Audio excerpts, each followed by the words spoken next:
partir de agora, você acompanha uma série de 3 reportagens que vai mostrar como funciona o nosso porto. Na primeira matéria, a gente conta como ele surgiu. A história do Porto de Santos se confunde com a colonização do Brasil. Mas foi somente em 2 de fevereiro de 1892 que ele foi oficialmente inaugurado, quando o vapor de bandeira inglesa Nasmith atracou nos 260 metros de moderno cais, na área ainda hoje denominada Valongo. O Porto de Santos, a gente pode tê-lo como referência e existência já na chegada dos primeiros colonizadores portugueses aqui em Santos, né? O Brás Cubas, que foi o fundador oficial de Santos. E dessa época até mais ou menos 1860, 1870, quando nós falávamos de porto aqui em Santos, na verdade era um conjunto de trapiches, mais ou menos 16 ou 18 trapiches, que eram umas pontes de 150 a 250 metros, onde os navios ancoravam para carregar e descarregar. Os velhos trapiches e pontes foram sendo substituídos por aterros e muralhas de pedra. Uma via férrea de bitola de 1,60 m e novos armazéns para guarda de mercadorias compunham a obra do Porto Organizado. Essa estrutura ficou praticamente superada, né? Isso também por uma série de motivos. Primeiro, o volume de café trazido para exportação pelo porto. A cultura do café se estendia por todo o Planalto Paulista, o que exigiu a ampliação e modernização das instalações portuárias.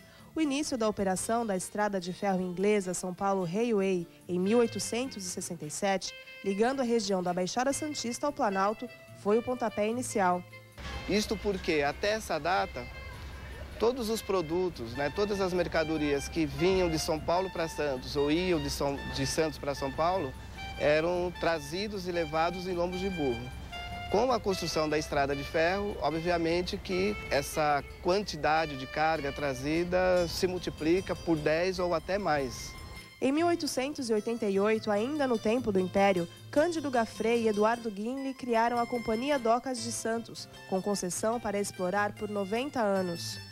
E obviamente que isso não se dá sem conflito, porque precário ou não, nós tínhamos esse conjunto de pontes, esses trapiches, que eram os portos, eles tinham os seus proprietários. Se estabelece um conflito entre o governo federal, o Eduardo Gaffrey, o Cândido Guinle, com esses trapicheiros, como eram chamados. Obviamente, a questão é ganha pelo governo federal e pelo Eduardo Gaffrey e o Cândido Guinle. Em 1980, termina o período legal e o governo federal cria a Companhia Docas do Estado de São Paulo, a CODESP, que administra o Complexo Santista e também é a autoridade portuária. A CODESP hoje ela funciona como uma autoridade portuária. Ela é responsável por traçar as políticas que norteiam toda a movimentação portuária.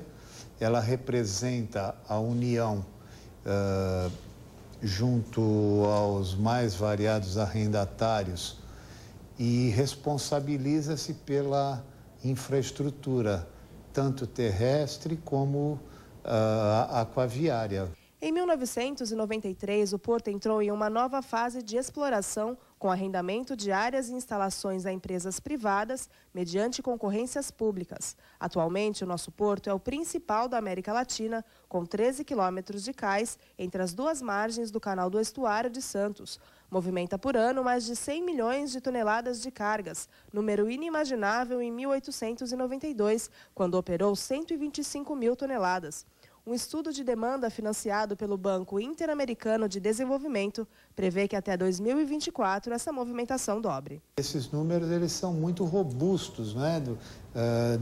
Com a base de dados que eles foram elaborados. Então eles levam a nossa movimentação para o ano de 2024 para 230 milhões de toneladas.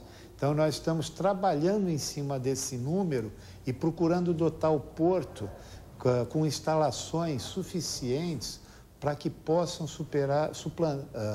absorver essa demanda. Nessa próxima reportagem, você vai entender por que o Porto de Santos é fundamental para a economia do país. O Brasil deve muito ao Porto de Santos, que é o principal responsável pela maior parcela de importações e exportações do país.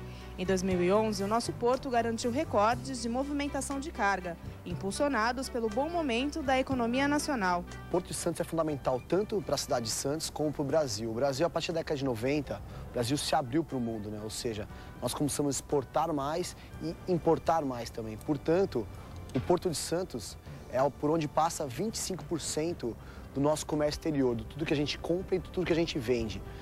Sem o Porto de Santos, o Brasil estaria menos conectado com o mundo, né? O mundo, com o aumento do comércio internacional, o Porto de Santos é fundamental para isso que aumenta a produção brasileira e para trazer tudo que o Brasil precisa ao importar. E o impacto na economia de Santos é gigante, né? Ou seja, Santos, grande parte da economia de Santos é ligada ao porto, né? Seja na área educacional, seja na área de transportes. Então, não apenas o porto, mas todas as atividades que giram em torno da atividade portuária fazem com que a economia de Santos tenha voltado a crescer a partir da década de 90. Cerca de 40% do PIB, o Produto Interno Bruto do país, passa por aqui. Nos últimos 10 meses, as operações do Porto de Santos contribuíram com 24,5% da balança comercial brasileira. A balança comercial de um país é a diferença entre as exportações e as importações. Portanto, se um país tem as exportações maiores que as importações, ele tem um superávit comercial. Se ele tem as importações maiores que as exportações, ele tem um déficit comercial. O Brasil, como eu disse, a partir da década de 90, ele cresceu tanto as importações como as exportações. Num período, quando o real estava desvalorizado, as exportações estavam crescendo mais do que as importações. Quando o real começou a se valorizar muito, o que aconteceu? As exportações continuaram crescendo, mas num ritmo menor do que as importações. Hoje, as importações crescem num ritmo maior que as exportações. E por ser o maior da América Latina, o Porto Santista é destaque no cenário mundial. Hoje, a economia mundial, principalmente os países asiáticos, né, tendo a China como o principal país, ele precisa de muitos commodities. O Brasil é um grande produtor de commodities, ou seja, produtos agrícolas, produtos pecuários, né, a soja, por exemplo, né, que é um grande... E o que acontece? O Porto de Santos, ele é o principal porto que escoa toda essa produção. Então, é vital para que o Brasil, hoje, o Porto de Santos se modernize, aumente a sua capacidade para aumentar as exportações brasileiras para esses países que estão, onde a demanda por produtos brasileiros cresce. Além disso, o Brasil também precisa de aumentar o porto para aumentar as importações também.